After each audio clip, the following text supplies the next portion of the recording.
bandeko balandi émission éveil de conscience topesi biso mbote na kombo na Yesu Masia. Peuple congolais, peuple de Dieu, chrétien ou non chrétien, 7e millénaire ezali millénaire sabbatique et du jubilé. Millénaire à transition entre le monde et le millénium. Millénaire réservé pour la restauration des nations du monde. Tout doit partir de la RD Congo.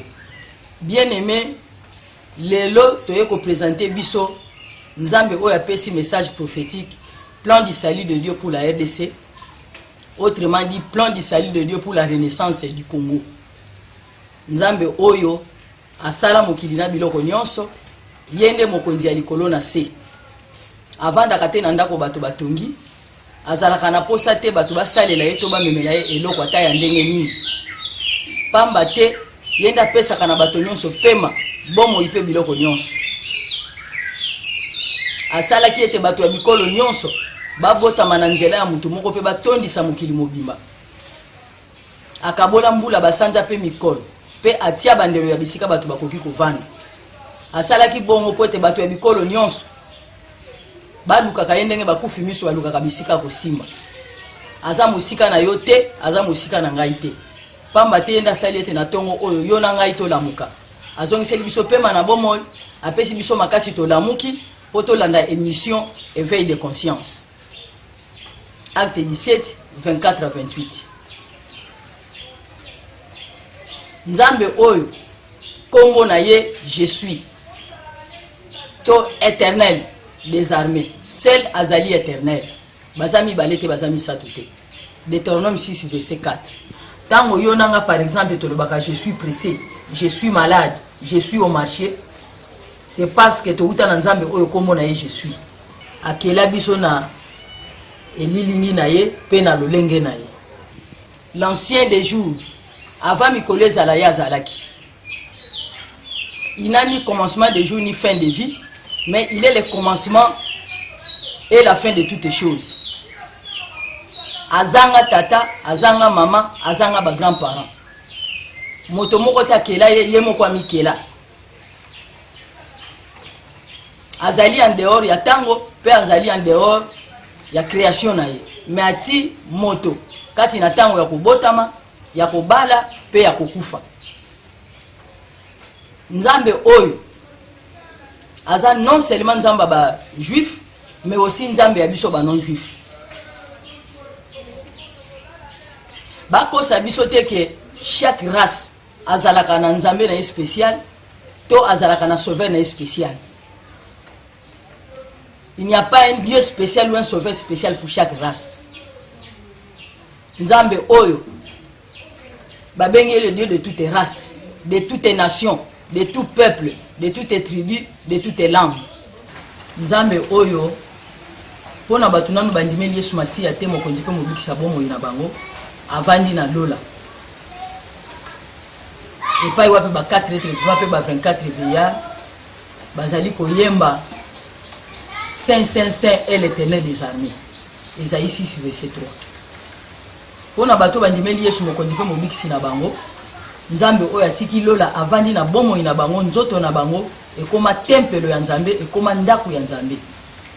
1 Corinthiens 3:16. Eza mystère. Makambo o mayela bomoto ko yiko comprendre te. 1 Corinthiens 2 verset 9 à 16. Nzambe oyo biloko biso batu toliaka oyo akela pona biso loso na madesu kuanga na makayabu ya liaka ngote. Somme 50 verset 12. Nzamba sala biloko oyo poto leisa nzoto ekola malamu. Mais ezali te poto vivre. Ezali kaka poto subsister, c'est-à-dire tozala wana. Parce que nzoto oyo mokolo moko ekokufa. Ekozonga na mabele. Nzambe nde azaka na posa ya molimo ebika. Ye aliaka louange na adoration. Kati na Yesu Masia. Pour louange na adoration kati na Yesu Masia, yango to pesa ka Nzambe na molimo pe na solo. Soki to lebi na molimo nzamba azali esprit akeli biso esprit tango nazali kobondela ye nazondimaki azali koexiste aza pembeni na ngai nakoki kosimba eloko te chaînette mouchoir to mpe mabele nakoki kotia pembeni na ngai ekeko te eloko moko te mpo na nzela na yango na nzela na yango to à travers na yango nga namona ye to ye amona ngai nakoki kotia eloko moko te mpe nakoki kosimba eloko moko te bible elobi esengo na moto oyo amoni te kasi andimi Jean 20:29 et le juste vivra par la foi soki nabosani te ezali na Romains 1:17 en vérité Yesu kati na mokristo ya solo azali vérité tango nazobondela nzambe nakozala sincère nakozala hypocrite te po Yesu oyo aza kati na nga aza vérité tala louange pe adoration nzambe oyo aliaka ya mibale aliaka bondimi na biso kati na Yesu Masiya kasi libanda na Yesu te Hébreux 12:2 elobi yango que Yesu azali le chef et le consommateur de notre foi. Le chef, c'est-à-dire il y a l'initiateur, il y a le producteur, il y a le promoteur ya kondima na biso. Aliaka bondimi na biso kati na Yesu Masiya. Kati na Yesu Masiya, c'est-à-dire ba oyo tondimi ke Yesu na ye kulusu akufaki pona masumu na ngai. Asopaki makilane na ye kulusu pona kofuta nyongo masumu na ngai. Yango ba bengi bondimi kati na Yesu Masiya. Ya misato aliaka misala malamu kati na Yesu Masiya kasi libanda na Yesu te. Ndenge Jacques 1 verset 17-18 elobi que les œuvres sans la foi sont inutiles et la foi sans les œuvres est inutile. Nzambe oyo aliaka misala malamu kati na Yesu Masiya. Tala biloko oyo nzambe oyo aliaka. Nzambe oyo alalaka te animbaka te lokola banzambe belé biso bato mokili to se fabriquer na mokili oyo azaka ka nzambe ya ba juif te azape nzambe ya biso ba non juif bakosa biso te que chaque race azalaka na nzambe na ye spécial azalaka na sauveur na ye spécial nzambe oyo babengi le Dieu de toutes races babengi te mais azali le Dieu de toutes races de toutes nations de tout peuple de toutes tribus de toutes langues bazami balete bazami satute nzambe oyo nde ase revela kati na Yesu Masiya moto oyo ayebi nzambe tata te moto oyo ayebi nzambe mwana te akoyeba pe nzambe tata te ye moko Yesu alobi yango na Matthieu 11:27 personne ne connaît le fils si ce n'est le père personne non plus ne connaît le père si ce n'est le fils et c'est lui à qui le Fils veut le révéler. Kolo Yesu yende mutu alakisaka biso nzambe tata.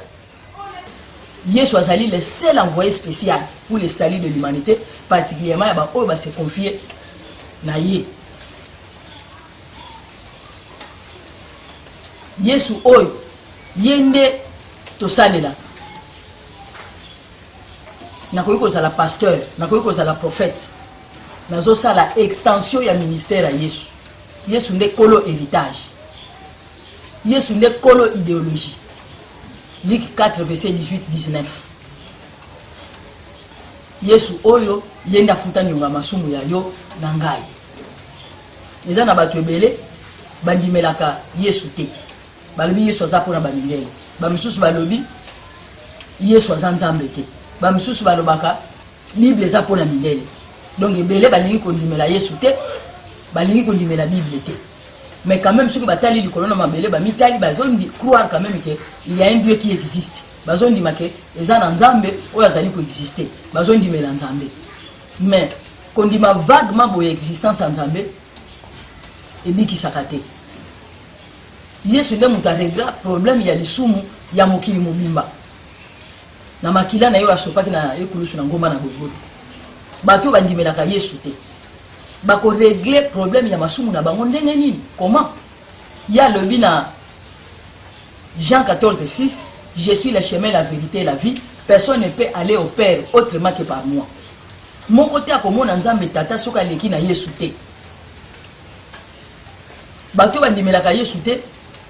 Quand même bazo ndima existence en nzambe.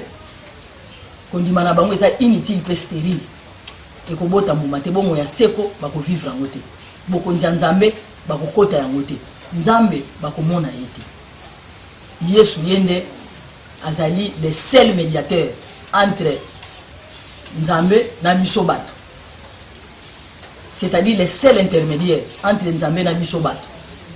Quel bonheur to priaka sans aucun autre intermédiaire. Quel bonheur bande. Yesu oyo yende atinda maki pour un changement de mentalité ya bato ezali Yesu. L'état ko sala biso code de bonne conduite pour lutter contre l'antivaleur. Mais Jésus-Christ a tikali les seuls vrais changeurs de mentalité, les seuls vrais lutteurs, les vrais combattants à l'antivaleur. Ezali Yesu Masi. Bazami banete bazami satuke. Ye azali le seul envoyé spécial pour le salut de l'humanité. Particulièrement yaba oyo bazali ko se confier na yendenge to uti koloba. Nzambe tata atinda ye, ye pe na tour na ye atindi biso. Jean 17 verset 18, Jean 20 21. Bien aimé, bato belé bazali koloba. Tant bazali koyoka message oyo, ba misusu bazali koloba, est-ce que ça makanisi na yote? Est-ce que ça ba sentiment na yote? Ba misusu baza komituna est-ce que nzambe nini oyo alobi ke Kongo ezobika? Nzambe nini yango wana? Bien aimé, nzambe te présenter biso oyo alobaka. Na bana na yo bazali kotambola à la lumière de la Bible.